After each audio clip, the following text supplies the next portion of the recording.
Assalamu alaikum wa rahmatullahi wa barakatuhu, bismillahi wa rahmani wa rahim. La circoncision et l'excision font-ils réellement partie de l'islam et sont-ils des obligations en islam? Donc nous avions promis une vidéo sur ce sujet, beaucoup plus détaillée que ce qu'on avait dit, proposé comme réflexion par le passé. Donc nous y sommes.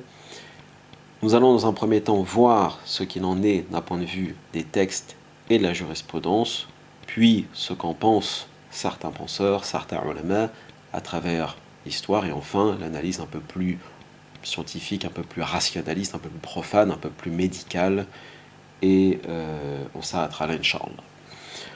Concernant la dimension juridique en islam, on a toujours dit et répété, ce que beaucoup d'ulama rapportent depuis toujours, c'est que la circoncision masculine fait partie de la tradition du prophète sallallahu alayhi wa sallam. Cela fait partie de ce qu'on appelle soi-disant sunan al-fitra, c'est-à-dire les coutumes de la prime nature, telles que rapportées dans un hadith Bukhari Muslim, avec beaucoup de variantes. On va voir ça juste après, Inch'Allah. Certains considèrent même que la circoncision masculine est obligatoire, ce qu'on appelle al-khitan ici. C'est le cas des Shafi'ites, donc les adeptes de l'imam Shafi'i. Donc là, on remonte au Moyen-Âge et au sein de son madhab, de son école juridique, n'est-ce pas? D'autres considèrent qu'elle est fortement recommandée, mais la plupart, notamment ce que rapporte Ibn al-Mundir, rahimahullah, affirment qu'il s'agit seulement d'une tradition non obligatoire, ni fortement recommandée. Donc ce n'est ni dans l'absolu fard, obligatoire d'un point de vue individuel, ou wajib, une obligation moindre, ou sunnah mu'akkada, une sunnah fortement recommandé, mais cela fait partie des coutumes naturelles, sunan al-fitra, qu'il est demandé ou légèrement recommandé aux hommes de façon générale. Donc ce n'est pas une obligation. Dire que c'est une obligation, ce n'est pas vrai. La plupart des ulama considèrent que ce n'est pas obligatoire. Il n'y a absolument aucune preuve en islam, ni dans le Coran, ni dans les hadiths sahih mutawatir, qui statuent que c'est une obligation. On va voir ça en détail par la suite, mais déjà dans un premier temps, c'est ce qu'on peut dire. Cette pratique, de quoi s'agit-il? Elle consiste à couper une partie du prépuce qui entoure le gland de l'homme. Les ulama défendent cette pratique. Eux se basent sur un hadith qui est rapporté notamment par Al-Bukhari, où il est rapporté que le prophète Ibrahim, Abraham, aurait été circoncis à l'âge de 80 ans. Donc les musulmanes rapportent souvent ce texte pour justifier de la circoncision, de son caractère obligatoire ou fortement recommandé. L'imam Shawkani, dans son Fath al-Qadir, ou encore Mohamed Abdou, ou encore l'ancien grand mufti de l'université d'Al-Azhar en Égypte, Mahmoud Shaltout, dans l'une de ses fatwas, rejettent, eux, le fait qu'il s'agisse d'une obligation à partir de ce hadith, le hadith qu'on vient de citer de la circoncision de Ibrahim Abraham. Le célèbre commentateur mufassir du Coran d'origine pakistanaise, Amin Ahsan Islahi, considère lui que ce hadith est étrange. Selon lui, si la circoncision fait partie de la prime nature, comme l'affirme un autre hadith rapporté par Al-Bukhari Muslim lui aussi, alors Ibrahim aurait dû être circoncis à la naissance et non à l'âge de 80 ans. D'autant plus que l'argument classique des ulama défendant la circoncision comme étant une pratique issue de la prime nature consiste à affirmer que tous les prophètes et messagers naissent circoncis. C'est ce que la plupart des ulama disent. Par ailleurs, il n'y a absolument aucune preuve de cela, ni dans le Coran, ni dans les hadiths, ni nulle part. L'autre preuve que les ulama qui défendent la circoncision masculine avancent, c'est le fameux verset 123 de la sourate numéro 15, suivre la religion de Ibrahim, qui ordonnerait aux croyants d'être circoncis comme lui. C'est une interprétation totalement farfelue, elle est rejetée par la plupart des ulama, dont Sheikh al-Qardawi, donc il y a une fatwa là-dessus qu'il a publié par le passé, rahimahullah. Ce dernier explique que le verset ordonne aux croyants de suivre la voie, la millah d'Ibrahim concernant le fait de revenir au monothéisme pur, tawhid, et de se désavouer du shirk, de l'idolâtrie sous toutes ses formes. Il en est de même d'un autre verset qui a été avancé par beaucoup de ulama et encore aujourd'hui, le verset 138 de Surat al-Baqarah numéro 2, qui désigne le monothéisme pur à partir d'un terme en arabe, sibra, la couleur, qui peut être traduit par couleur, mais ici ça n'a rien à voir. Certains commentateurs, certains exégètes du Coran parmi les anciens ont affirmé que ce terme faisait référence à la circoncision en réponse au baptême des chrétiens. Donc c'est ce qui est notamment relaté dans le tafsir de l'imam al-Qurtubi rahimahullah. Mais la plupart des ulama, des mufassirin, rejettent cette interprétation et renvoient le terme couleur ici sibra à son sens initial, à savoir la religion authentique, l'islam à laquelle il faut se conformer. Voilà. Donc ce serait une majaz, une métaphore en quelque sorte. D'autres versets comme le numéro 4, surat 60, sont mentionnés par les mêmes ulama, mais une fois de plus, ils ne font pas allusion à la circoncision et ne constituent en rien une preuve ou des preuves. D'autres textes en provenance de Sunna sont mis en avant, tels que le hadith 349 rapporté par Muslim dans le Sahih Muslim sur la rencontre des deux sexes circoncis le khiten lors d'un rapport intime entre un homme et son épouse qui débouche sur le bain rituel, le ghusl. Bon. Cheikh Mohamed Salim Al-Awa, un égyptien, rappelle que tous les ulama affirment que ce hadith aborde ici uniquement la question de l'ablution majeure et non la circoncision des hommes ou des femmes. Par ailleurs, rien ne prouve que la circoncision fut notoirement pratiquée à cette époque, c'est-à-dire à l'époque du prophète, enfin l'arrivée de l'islam, au moment du prophète sallallahu alayhi wa sallam. Il y a aussi le hadith rapporté par l'imam Ahmed, numéro 20719, affirmant que la circoncision est une pratique sunna, donc louable pour les hommes, et makrouma, un honneur pour les femmes. Mais les rapporteurs de ce hadith considèrent que sa chaîne est daif, faible, y compris celle rapportée par At-Tabarani dans son Kabir ou par l'imam Al-Bayhaqi rahimahullah dans Sunan Al-Kubra. Bon, le seul hadith, entre parenthèses, qui semble être la preuve la plus solide qu'avancent les ulama, celui rapporté par Muslim, le numéro 257b, selon l'avis traditionnel, est celui attribué à Abu Huraira radiallahu anhu au sujet des 5 éléments de la fitra, donc taillez vos moustaches, laissez pousser vos barbes, arrachez vos poils en dessous de au niveau de vos aisselles, et donc pratiquer la circoncision. Donc hadith parfaitement ahad, singulier. Ce n'est pas un hadith mutawatir, notoirement rapporté, et qui existe sous différentes versions, dont certaines ne contiennent pas la circoncision. Attention. Ajoutons à cela que de très nombreux hadiths sont attribués à Abu Huraira, radiallahu anhu, malgré tout l'amour qu'on lui porte.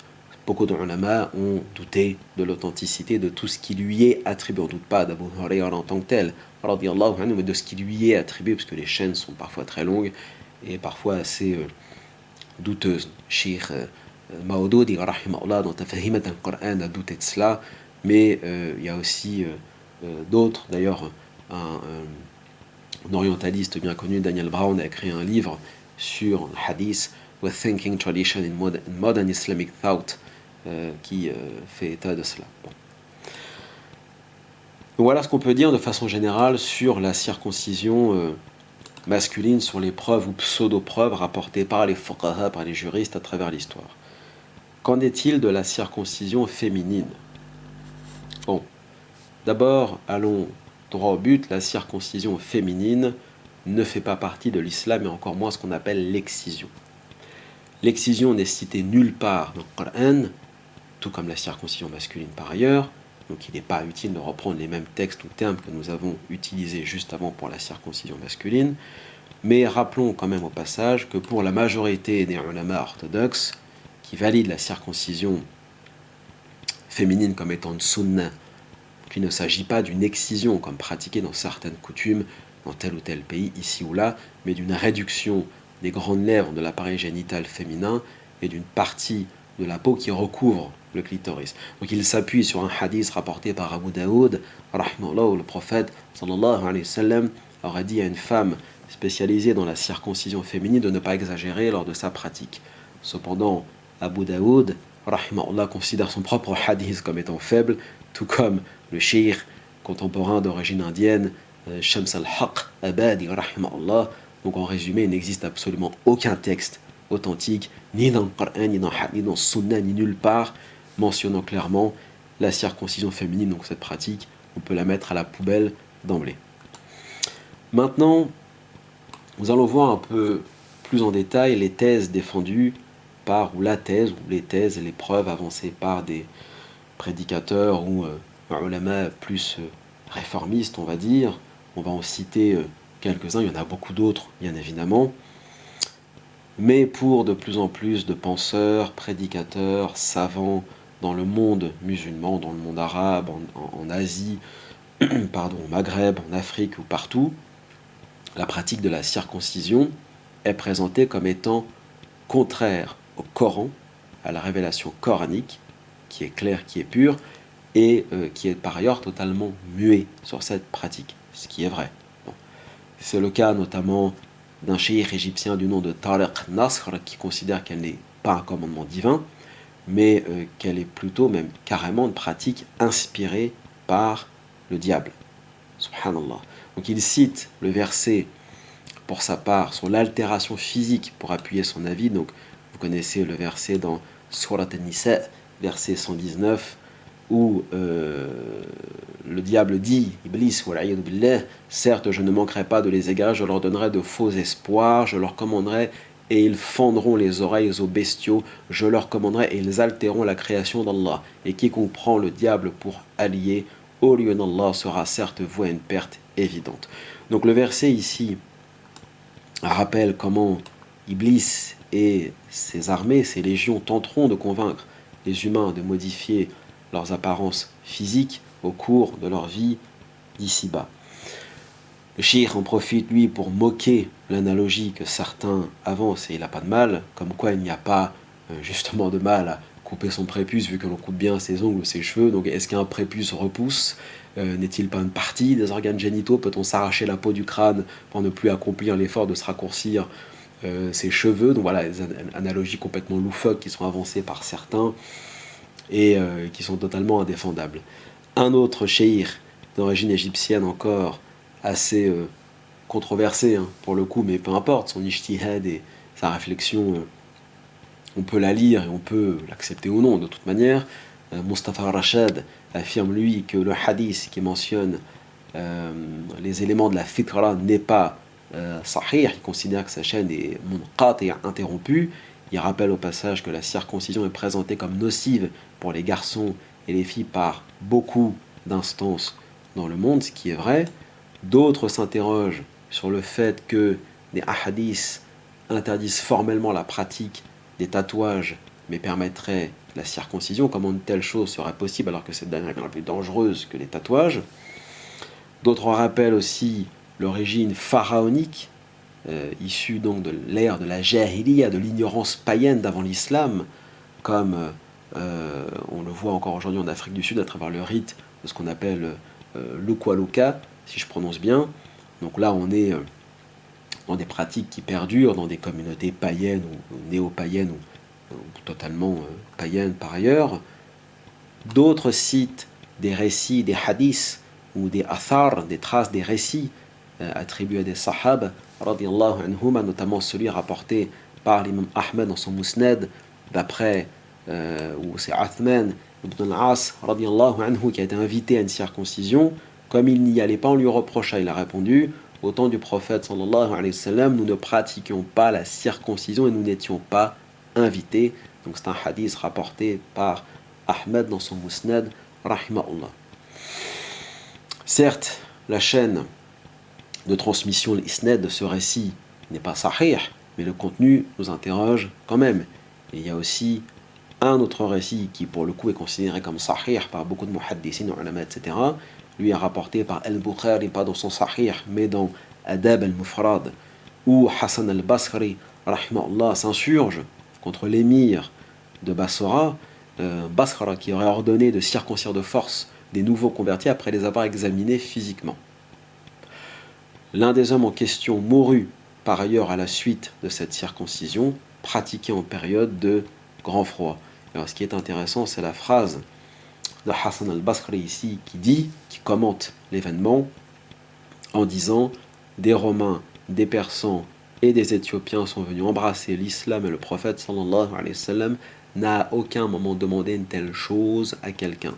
Ibn al-Qayyim rahimahullah a d'ailleurs authentifié ce hadith. Donc voilà un récit qui prouve par ailleurs que le prophète sallallahu alayhi wa sallam n'a jamais exigé ou demandé la circoncision à qui que ce soit. D'autres citent encore une parole du cinquième calife, bien guidé, Omar ibn Abd al-Aziz, qui est rapporté dans Tarikh al-Tabari, rahimahullah, qui dit, certes Allah, inna Allah n'a pas envoyé Muhammad sallallahu alayhi wa sallam pour appeler les gens pour appeler les gens à l'islam et non pas pour les circoncire. Ou encore le hadith qui est rapporté par Al-Bukhari rahimahullah au sujet de la fitra, de la prime nature dont on a parlé plus haut, sur laquelle naissent toutes les créatures sans mutilation.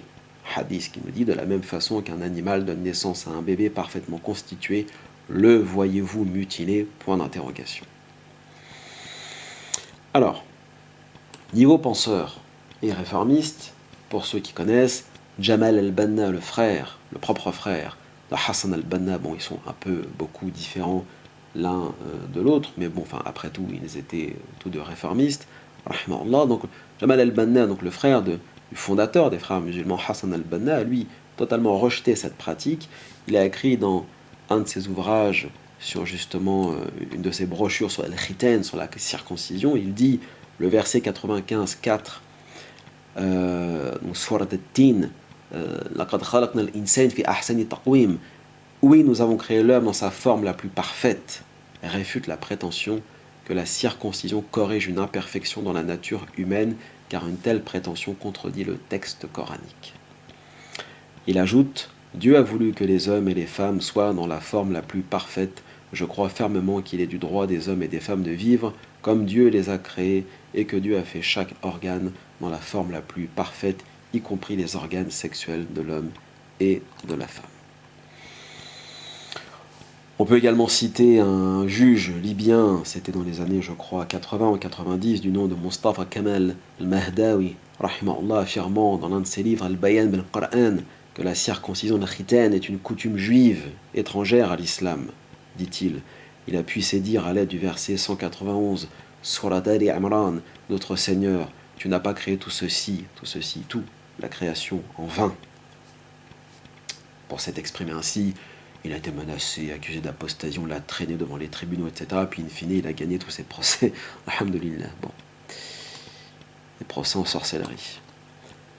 Alors, la question du corps humain et de sa perfection, comme on vient de le voir, a par ailleurs été attestée par la parole d'Allah tabaraka wa ta'ala dans le Coran lui-même, le Coran, subhanahu. Comme on l'a dit plus haut, le fait d'ôter une partie du corps humain à tout jamais contredit la perfection des corps dans la création d'Allah et relève d'une altération de celle-ci. Alors il y a beaucoup de versets ici que j'ai placés dans mon article, notamment dans Surat Rum, verset 30, dirige tout ton être vers la religion exclusivement pour Allah. Telle est la nature qu'Allah Azza wa Jalla a originellement donnée aux hommes, pas de changement à la création d'Allah. On pourrait citer donc notre fameux verset لَقَدْ خَلَقْنَا الْإِنسَانَ فِي أَحْسَنِ تَقْوِيمٍ. Dans Surat At-Tin, nous avons créé l'homme dans sa forme la plus parfaite. Surat 54, verset 49, nous avons créé toute chose avec mesure, خَلَقْنَاهُ بِقَدَرٍ, avec mesure. Dans encore Surat An-Nisa, verset 117, 119, le fameux verset sur l'altération que le diable commandera aux serviteurs d'Allah Ta'ala altérer la création. Donc on l'a cité plus haut celui-ci. Encore un autre verset dans Surat 64, verset 3, il a créé les cieux et la terre en toute vérité. Allah et vous a donné votre forme et quelle belle forme il vous a donné et vers lui est le devenir. Autre verset dans Surat 23, verset 14. Ensuite, nous avons fait du sperme une adhérence. Et de l'adhérence, nous avons créé un embryon. Puis de cet embryon, nous avons créé des os. Et nous avons revêtu les os de chair. Ensuite, nous l'avons transformé en une toute autre création. Gloire à Allah, le meilleur des créateurs. Ahsanul khaliqin, subhanallah. Dans Surat 24, Surat Nur, verset 88. et tu verras les montagnes, tu les crois figées, alors qu'elles passent comme des nuages. Telle est l'œuvre d'Allah subhanahu wa ta'ala qui a façonné tout à la perfection. D'accord? Autre verset dans Surat numéro 32, verset 7, qui a bien fait tout ce qu'il a créé, et il a commencé la création de l'homme à partir de l'argile. Autre verset dans Surat numéro 40, verset 64, c'est Allah, c'est Dieu qui vous a assigné la terre comme demeure stable, et le ciel comme toit, et vous a donné votre forme, et quelle belle forme il vous a donnée. Et il vous a nourri de bonnes choses, tel est Allah votre Seigneur, etc. Le verset suivant, dans Surat Al-Imran, verset 6, c'est lui qui vous donne forme dans les matrices comme il veut, point de divinité à part lui. Surat toujours Al-Imran, verset 191, qui debout assis couchés sur leur côté, invoque Allah, donc là les serviteurs, et médite sur la création des cieux et de la terre en disant, notre Seigneur, tu n'as pas créé cela en vain, gloire à toi. Le verset 8 de Surat numéro 13, Allah sait ce que porte chaque femelle et de combien la période de gestation dans la matrice est écourtée ou prolongée, et de toute chose auprès de lui sa mesure. Dans Surat Al-Furqan numéro 25 verset 2, celui à qui appartient la royauté des cieux et de la terre, qui ne s'est point attribué d'enfant, qui n'a point d'associé en sa royauté, et qui a créé toutes choses en lui donnant ses justes proportions. Alors, il y a beaucoup de versets, excusez-moi, mais Surat numéro 32, verset 9, puis il lui donne sa forme parfaite et lui insuffla de son esprit, et il vous a assigné l'ouïe, les yeux et le cœur, que vous êtes peu reconnaissants. J'ai ensuite,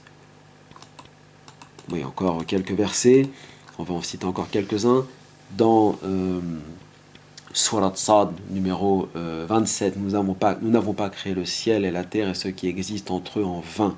C'est ce que pensent ceux qui ont mécru. Très intéressant, subhanallah, le parallèle, je veux dire. Dans Surat 67, verset 3, celui qui a créé les 7 cieux superposés sans que tu vois de disproportion, la création du tout miséricordieux ramène sur elle le regard, il voit une brèche quelconque. Donc là, on parle des cieux, certes, mais bon, le verset interpelle la raison humaine sur la perfection dans la création du Créateur. Et on va s'arrêter au verset numéro 6-8 de Surat 87, Surat Al-A'la, le Très-Haut. Ô homme, qu'est-ce qui t'a trompé au sujet de ton Seigneur, le noble qui t'a créé, puis modelé et constitué harmonieusement, il t'a façonné dans la forme qu'il a voulu. D'ailleurs, je crois que je me suis trompé, ce n'est pas dans Surat Al-A'la, mais peu importe. Désormais, la question des pseudo-bienfaits et du business, qui est aussi importante et dont il faut parler. Afin de renforcer leurs arguments, les savants, donc les ulama pro-circoncision, avancent le fait que celle-ci renfermerait des bienfaits, étant seulement des ulama nusus, des ulama du texte, non pas des ulama de l'waqi'iyya, du contexte. Ils n'ont absolument aucune connaissance scientifique légitime, sérieuse, concernant le corps humain, la biologie, etc. Bon, en fait, ils ne connaissent absolument rien. En dehors des textes, et encore, ça dépend de quelle connaissance on parle. Une connaissance littérale qui relève du taqlid, de l'imitation aveugle, et même pas du ittiba', du suivi avec clairvoyance, ne relève en rien de science. D'ailleurs, même Sheikh Al-Albani, rahimahullah, avait dit comme cela que on ne peut pas considérer un muqallid, un sheikh qui est muqallid, comme étant un sheikh ou un alim. Le alim, c'est celui qui a le courage et l'audace de l'ijtihad, et non pas celui qui se contente d'être un muqallid, et puis, bon, un peu de sérieux. Donc, étant seulement des ulama du texte, ils affirment notamment que la circoncision protégerait du sida, etc. Alors on peut leur objecter qu'un musulman, c'est assez drôle comme argument, faites-vous circoncire, cela protège du sida. Tiens, les musulmans sont-ils censés attraper le sida? On pourra leur objecter que les musulmans ne sont pas censés forniquer. Subhanallah. Donc depuis quand la fornication est permise en islam? Et j'aimerais bien qu'on m'explique comment on peut attraper des maladies sexuellement transmissibles, vu qu'on arrive au mariage chaste, qu'on soit un garçon ou une fille, et vu qu'on est censé rester chaste jusqu'à, enfin du moins se préserver de zina jusqu'à sa mort. Donc je ne vois pas comment on pourra attraper des MST et se préserver du sida si on est clean, entre parenthèses, et si on est réellement musulman. Bon. Donc c'est un argument assez faible, à moins que la circoncision protège des flammes de l'enfer. Allahu a'lam. Alors il semble ignorer par ailleurs beaucoup de choses par rapport à la fonction du prépuce, n'est-ce pas? Notamment le fait de protéger le gland, hein, des frottements et des irritations, et qu'il possède, le prépuce, un certain nombre de cellules très importantes et de souches rares que les chercheurs utilisent pour réparer notamment des épidermes brûlés. C'est ce qu'on voit dans certains hôpitaux. On a différents laboratoires qui ont d'ailleurs mis au point des crèmes, des sprays à base de cellules, de prépuces qui sont très prisés, des stars d'Hollywood, notamment pour Oprah Winfrey, n'est-ce pas? Les parents sont-ils conscients de ce business qui est orchestré sur le dos des prépuces de leurs enfants? Alors pas toujours, mais en grande partie quand même. On pourra aussi demander si les religieux qui participent à ces circoncisions, est-ce qu'ils revendent directement à Big Pharma ou à d'autres organismes les prépuces, en plus de l'argent qu'ils ont pris aux parents au nom, soi-disant, de la sunna ou de la tradition dans le judaïsme, pour ceux qui pratiquent cette circoncision encore massivement au sein de la communauté juive. Bon. Alors, plus sérieusement, le prépuce est très riche en vaisseaux sanguins. Son approvisionnement en sang est assuré par 4 artères qui jouera un rôle anti-infectieux. Donc on a mentionné plus haut sa fonction protectrice. Donc le prépuce apporte une protection, une douceur, une certaine humidité au gland, parce que certains prétendent qu'il ne sert à rien. Il sert à rien. Dire qu'une partie du corps, Allah tabaraka wa ta'ala, a créé à la perfection, ne sert à rien, revient à dire que le Créateur ne sert à rien, ou revient à dire que le Créateur a créé des choses qui ne servent à rien, alors qu'en vérité, il est celui qui est le créateur de toutes choses, qui est parfait, qui ne commet absolument aucune erreur, subhanallah. Donc là, c'est encore une fois des paroles de jahil, d'ignorant, des paroles de kufr, des paroles de shirk, subhanallah, qui sont prononcées à l'encontre de la création du créateur et qui sont parfaitement inacceptables. Le prépuce, il apporte une protection, il apporte une douceur, une humidité au gland. C'est pourquoi par ailleurs, il est souvent comparé à la paupière de l'œil. Est-ce qu'on va retirer, s'arracher les paupières des yeux sous prétexte qu'on considère qu'elles ne servent à rien, parce qu'on doit voir. Non, attendez. D'ailleurs, beaucoup de scientifiques, j'ai mis toutes les sources de tout cela dans mon texte. On ne va pas les citer là, ce sera un peu long. Mais voilà ce qu'on peut dire déjà dans un premier temps, d'un point de vue, disons, de l'utilité, d'un point de vue physique et biologique du prépuce, d'un point de vue du corps humain. Il a aussi une fonction, et d'ailleurs on ne vous le précise pas, mais il a une fonction lubrifiante pour le gland qui est très sensible et très sec en règle générale. Ceci est obtenu notamment à partir de ce qu'on appelle le smegma, qui est un liquide blanc qui, lors de sa sécrétion, aide à garder la partie interne du prépuce humide, lubrifiant ainsi le gland. Bon, donc il agit comme un lubrifiant. Il facilite également les rapports intimes. L'humidité générée dans la partie interne du prépuce contient par ailleurs de ce qu'on appelle du lysozyme. C'est une enzyme qui s'attaque aux bactéries, mais aussi des cytokines, des protéines. Ajoutons à cela que le prépuce contient également des cellules de Langerhans qui jouent un rôle de défense immunitaire.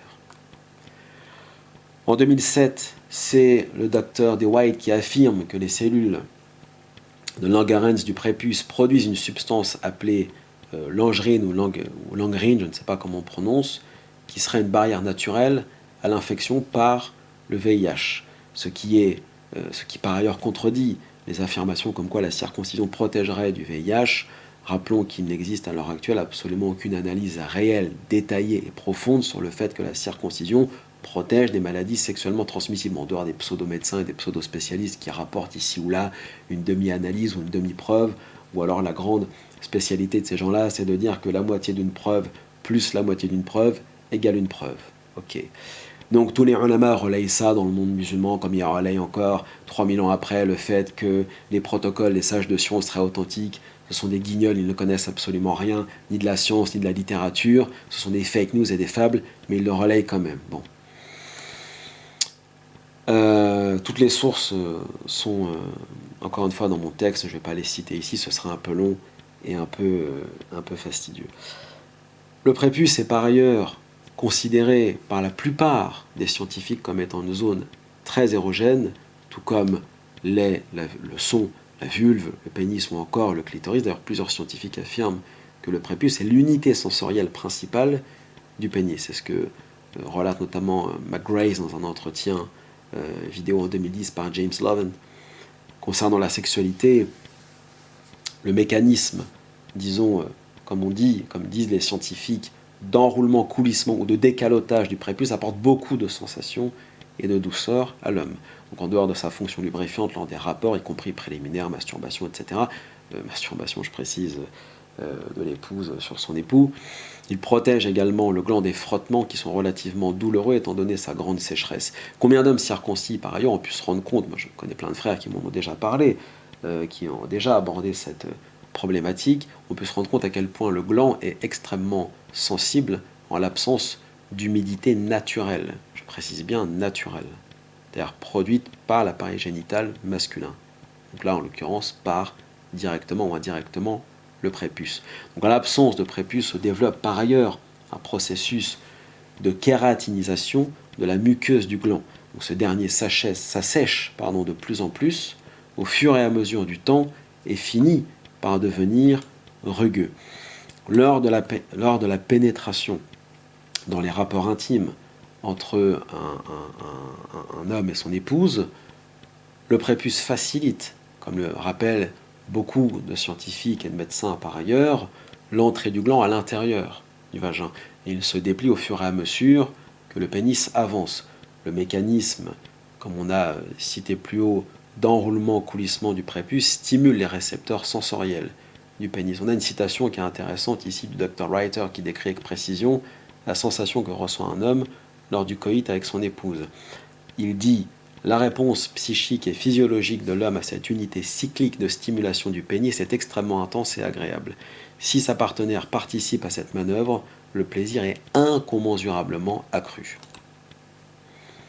Donc ça, c'est rapporté dans différents ouvrages, il y a les sources dans mon texte.